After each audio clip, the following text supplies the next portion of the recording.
there was like this blissful period after he was born where I honestly just thought, no problems, he'll be fine. What's happened to us has like completely transformed who we are. Oscar's story is part of our life now.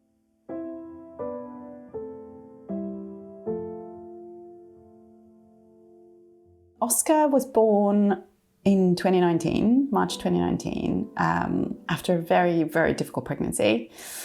And he was born at 30 weeks, so he was very premature. We knew all the time that he was going to be premature, like we were quite prepped for that. I sort of expected, when I then went to labour, that he's probably going to be fine now because we've made this magical 30 weeks, which obviously, unfortunately, wasn't the case. Just sort of thought he's just going to get through this because there's doctors and they're just going to fix him. And I just like really remember that in the hospital thinking, you know, like once he was born, that somehow I sort of thought in my head, like now the stress is over because somebody else will just take care of him. Pretty quickly, it was clear that he was struggling to breathe and he was going to need more interventions. That we then got transferred to another hospital where he then, just passed away 2 days later.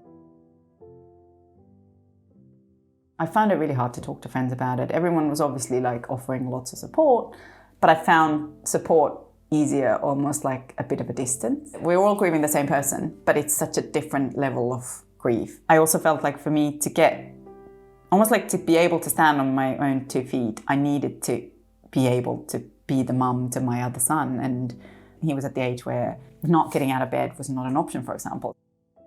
The psychologist was by far the best thing for us. And we were really lucky that in the hospital where Oscar passed away, the support system was there.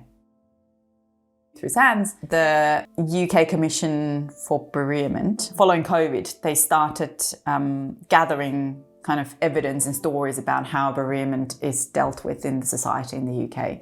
And as part of that, they had a lived experience advisory forum. I've been on that forum for a year, and now the UK Commission of Bereavement is releasing a report on recommendations for the society and like what could be done better, basically, to support people of all walks of life who are grieving. Yeah, it's been really powerful for me to be part of that. Sharing Oscar's memory is something I only want to share with people that I feel are worthy of it. We haven't really shared photos of Oscar with our family or our friends because he was just simply so ill. And I think that that is also quite hard for people to hear. People always imagine that there's this like beautiful sleeping child who's just peacefully like, you know, in a cot somewhere. But it was never like that for him. He was so unwell.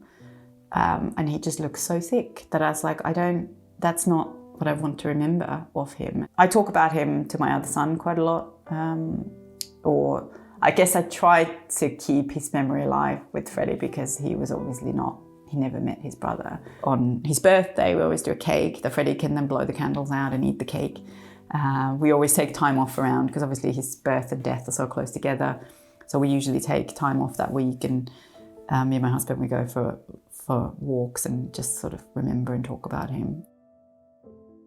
I obviously, and I'm sure everyone who's been touched by his life thinks about him every day, like you just do. But it's not